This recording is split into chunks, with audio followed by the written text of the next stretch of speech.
All right, so we are working on SharpNav. This has been an RCOS project for 2 semesters now, and then also this summer. SharpNav is a library aimed mostly at games. It is a standalone library that integrates well with game engines and includes its own editor, all written in C#. So if you're using like MonoGame, OpenTK, SharpDX, any of these like graphics libraries or other game engines written in C#, SharpNav is the way you want to go for automatically generating like AI pathfinding stuff. So it'll generate navigation meshes. You just give it your level geometry, and it'll give you back a navigation mesh. You can also find paths through them. And then if you have crowds of say like 30 NPCs in a level that you all want to navigate to different areas, it will manage them and make sure they don't like run into each other or whatever. So it's very simple to use. All you do is you give it the level geometry and like the size of the character and the units of your world, and it'll just give you back a navigation mesh in the correct units. So is it like hard to use? Not really. You can actually just with those like 5 lines of code, you can go from triangles that are just your level geometry to a navigation mesh they get back. And that's including like, modifying settings like your area, height, and width. And so it also finds paths. This API still needs some improvement, same with the crowd API.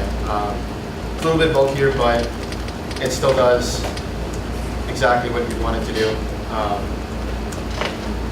So it'll generate a nav mesh query. Eventually I'm going to try and get that worked in with Link so that you can actually use C#'s built-in query features.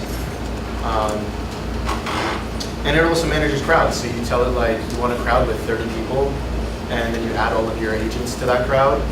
And then in the update loop, you just call update, and it'll step all of your units a little bit closer towards their destination, but also make sure that they don't collide.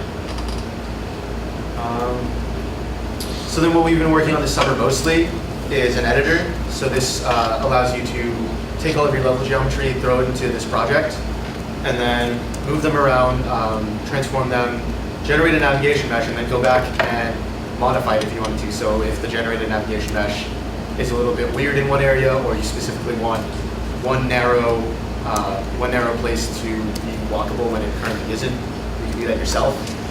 There's also a feature called off-mesh connections. So let's just say in a level you have a ladder that you need people to climb. You can create that off-mesh connection yourself and throw that into your level so that you don't have to like have them go around or whatever. And it also will eventually save navigation meshes to a compact binary file format, and also like JSON if you want to like get any sort of like web frameworks tied into this, I guess. You can really add any sort of load and save formats, just depending on what people want. So I'm going to switch to a demo, and I'm going to actually start with this.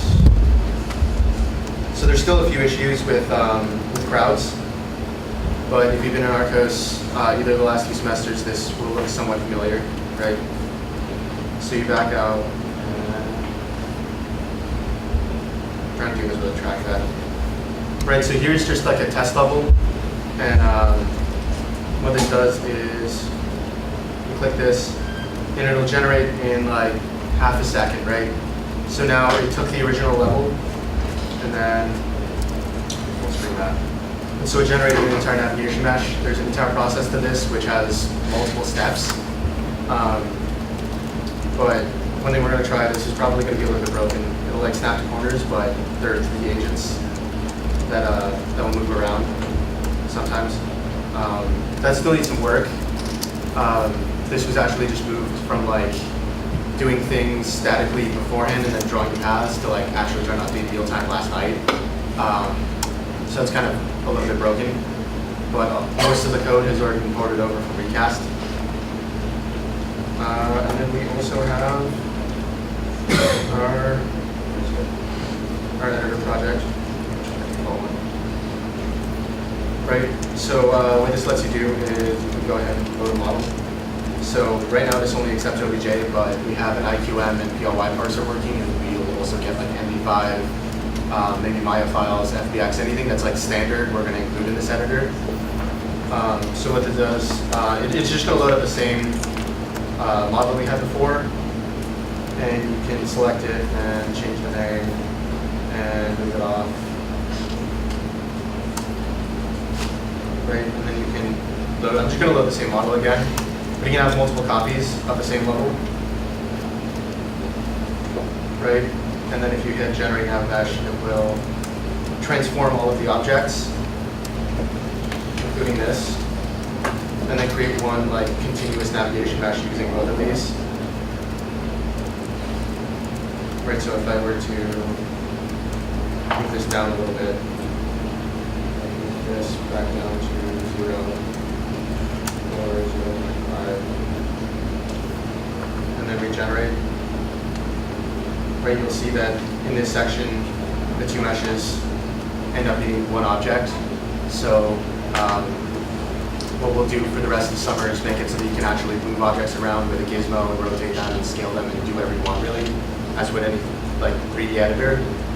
And then also generate these navigation meshes like in real time without having to press an update button, because it should be fast enough to do that.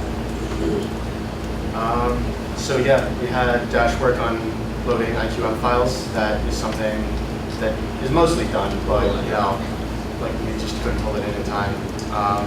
Sam's been working on all of the crowd stuff, so all of that's ported to Recast, and it's like mostly working, but there's still some bugs that we need to go through.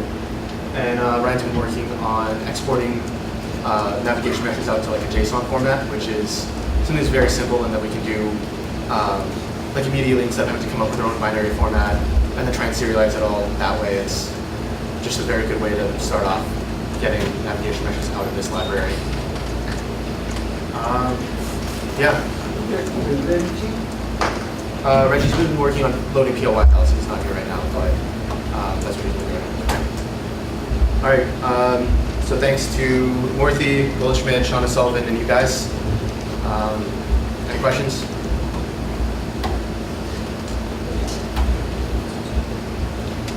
No questions, good job. Awesome.